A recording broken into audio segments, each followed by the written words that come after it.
Hello, Renee Flamont here. To get yourself going away from the narcissist, to break away from the narcissist, takes a lot of work, takes a lot of hard work. I think we can all agree, whether you've left or not, you know how hard it is. And I think sometimes when people don't embark on the journey of doing the work, it's not that they don't want to. It's not that they don't want to. I think we all would love to be able to figure out why we're there and if we can leave and what's the healthiest way to deal and all that. I think some people just think that they can't. And so they surrender before they even try. They look at the situation and they think, these wounds go back to my childhood, that I would even pick this person. Maybe they know that much, you know what I mean? And they're like, I'm stuck here. I can't unravel this. This is too much. Minnie, stop eating your foot. What I'd like to explain to you, and I'll share with you a little bit about what happened to me with my family, and tell you that if I can work through breaking some patterns, anyone can. In my family, and I've made reference to it before, and I won't go into any detail at this time because it's probably not really relevant, but they're definitely, and as with any family, on one particular side of my family, there's an entire string of dysfunction, okay? An entire string of dysfunction. And it's a tempestuous kind of gene that exists there, where there can be flare-ups and tempers and grudge holding and yelling and screaming and just a whole bunch of that kind of drama. Okay, so I started to think back of like family members from past, maybe they've passed on already and whatever, and I just started to think, in those days, there were no words like bipolar, OCD, autistic, spectrum, Asperger's. None of these words even existed when I was little. Now, before you Google those in some medical thing, oh yeah, it came out in 19... I'm saying in common life, because I didn't look them all up or determine when those words came into play. But in life, the person would be seen, other than those medical words, the person would be seen as fastidious or difficult or cold or angry, but maybe they were impaired. I started to look at this. Years ago, I started to look at this. Maybe they were impaired. And maybe they didn't know, and neither did we. So we go along, and these family members are undiagnosed, and the old timers many times did go undiagnosed, and like I said, they're looked at in a negative light. Okay, fine. So I started to wonder about genetics, and I worried, especially when I became a mom. This is when it really hit me to start to do the work. And this is what I'm talking about now. I was heading there if I hadn't done so much work. I saw things in my family, and I thought, I'm not going to be that kind of, I saw the different patterns in mathematical relationships, whether we're talking about being a sister to someone, an aunt to someone, a mother to someone, a daughter to someone. And I thought, I'm not going to be that, or that. I like that. I'm keeping that, blah, blah, blah, blah, blah. But it's not that easy, right? It's not a pay-per-drink kind of life. You have to do the work if you don't want. You can't just pick and choose. I want this, I want that. No. So I knew I had a lot of work ahead of me. But as a mother, I also knew I'm not going to be this way with my child. And I did break the pattern. 1,000% broke the pattern. I never yell at my child. We just didn't have that kind of relationship. So I'm not saying I have never in my whole life of her 21 years, but as a pattern, I probably raised my voice to her under 5 times in 21 years because I chose a different path and I talked to her rather than, okay, fine. The point is, if you do the work, and it was a lot of work, okay? There's journaling, there's dissection, there is, I can still, if I'm triggered, I'm sure have a temper like no one's business. I know that I can because I did it with my narcissist. But what I've noticed now is I know my triggers. I have fewer ones than I did. I've learned how to handle them. Ways to counter it when I feel it coming. If I do blow, it's because I've chosen to do so and somebody got me angry. That's how I feel. Although my narcissist did get me to points that I felt like I was going to explode and I couldn't control it. So I did definitely learn that I had more work to do in that regard. The point that I'm making with this narcissism business, from which we slightly deviated just now today, I think it's a place and time for all of us to do some work on ourselves. I know I am, daily. I'm after the peace, the quiet, the truth, the why. Why did I pick this person? Why did I pick this kind of person before? Why did I stay? Why did I put up? Why? I need those answers. So right now I'm working through a lot of personal work that will help me with those answers.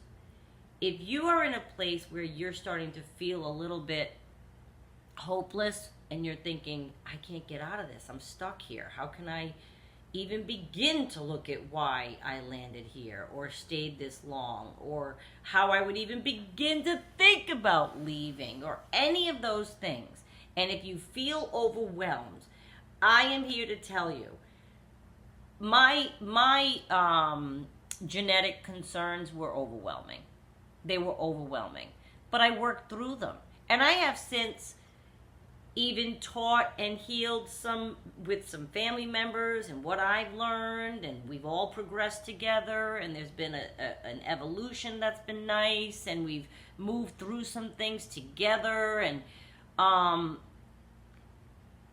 I just want to, the reason that I mention that is because that was nearly an impossible demon to shed, chain to break. It was nearly impossible.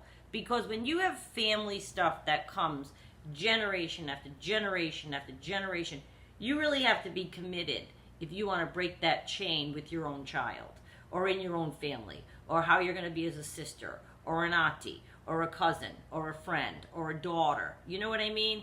There's a lot of work to do, because the natural comfortable path is to stay with what you know, which is where we all are with the narcissist. You're right now where you know, and the comfort level of what you know can be exactly that. It's like an old shoe. It feels comfortable. You don't want to change it. You don't want to get uncomfortable, which the work is extremely uncomfortable. It can be alienating, because now you're going to be acting different, and people will challenge you and say, wait, what are you doing? Why are you including your narcissist? You want to shock him? Start to get some work where you can break the chains of your own behavior and find out why you answered the way you did yesterday, or why you put up with something again last week that you've told him 52 times from Sunday. Why did you do that? I just wanted peace. That's 100% true, I'm sure, but there's more to it. There's more to it. And when I started to dissect with the narcissist business, I thought, well, if I can break the chains in my family and how I'm going to be as a human being, then what? And my family's wonderful, by the way. I'm saying these were their faults. I'm not trying to say my family's, I didn't mean to make it all sound negative. I'm saying I took this one angle that I didn't like, and I decided, no, I'm not gonna maintain that angle and bring it with me forward in my life. I'm not going to. And that was 20 years ago, and it's taken a lot of work to do that. But what it occurred to me was, this wasn't the first narcissist that I picked. So I started to look at it like, okay, I can break another chain of pattern of my behavior. I know that I can. I did it. So, in your own life, is there something that you should dissect? I venture to challenge you. It can hurt and it's hard, but you have to sometimes face truths about yourself that you don't want to know. Because some of the fault, I don't like using that word because I don't like to think anything is the victim's fault if you're a partner right now. But some of what's happening may be related to things that you experienced in your life as a child and things that you carry forward in your life that you don't even realize. And once we uncover our own dysfunctions and we admit to ourselves that we're a certain way and take steps to fix it, it becomes really liberating. Like I had to learn right now, and I'm still learning it. It's not that I did learn it. I'm always learning. But my whole, I want to fix somebody, I'm codependent, I'm an empath, all of those things, working through what those mean and how they manifest themselves in real life was eye-opening to me. And they're dysfunctions, by the way. They're not compliments. People get confused. Oh, an empath. It's not like a superpower. It means that you see people for who they are, yet you choose to go forward anyway. Because empaths, we see the truth of people. We just do. And people tell us things because they sense that we're going to listen. So then you get the truth of people. That's why with a narcissist it's so darn difficult for an empath, because you're looking at it and it doesn't compute. You see it, you see what's happening, it just doesn't compute. And you're waiting for it to compute. It's like I was waiting for it to all click together and fit, but it was always like this. It didn't compute. So I had to do a lot of work in trying to figure out, okay, why do I keep picking this person? Why do I stay with this person? Okay? So if you're in a situation where you're looking at it and thinking, I think there is some work for me to do here, start on the journey. It will lead you to nowhere other than somewhere good, because education is empowerment. And if you are confused as to, wait, why am I here even? You can break the chains of your past behavior. You absolutely 1000% can. You can break the chains of something that happened in your childhood. Maybe the narcissists can't, we've learned.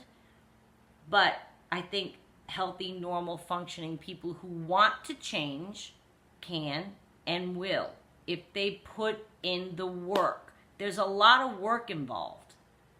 It's not easy dissecting things about yourself and seeing things about yourself and realizing what may need fixing in your own life, what may need attention in your own life, what may need help in your own life. And don't be afraid to ask for help or go talk to somebody and figure these things out. Because it's only then, with the education of why we're doing things and why we're allowing things to happen, that we can go forward and prevent them from happening anymore, or again, or continuing, or what have you. So I wanted to share that with you. If I can break the chains of the behavior that I always witnessed growing up, then anybody can break any chain. Because that was heavy, that's strong, that's a gene in my family. I see it as clear as day. And on the other side of my family is another gene that I see that I broke through also.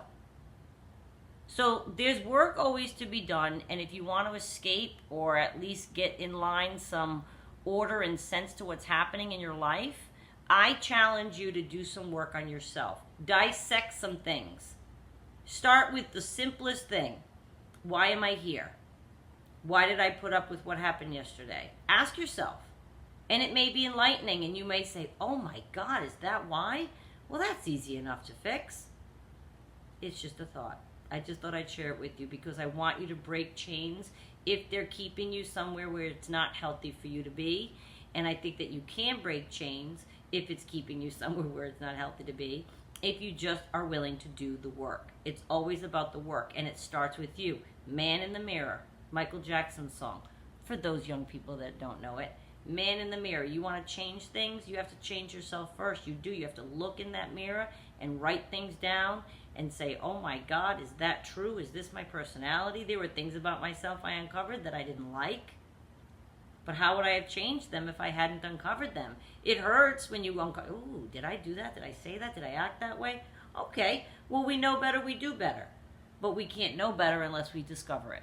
So go ahead and dissect yourself and break those chains. And maybe you can find a different way to handle your narcissist, or maybe you'll even come to the point that you'll have the courage to leave your narcissist. I want you to give that some thought and save yourself from yourself. Okay, chin up.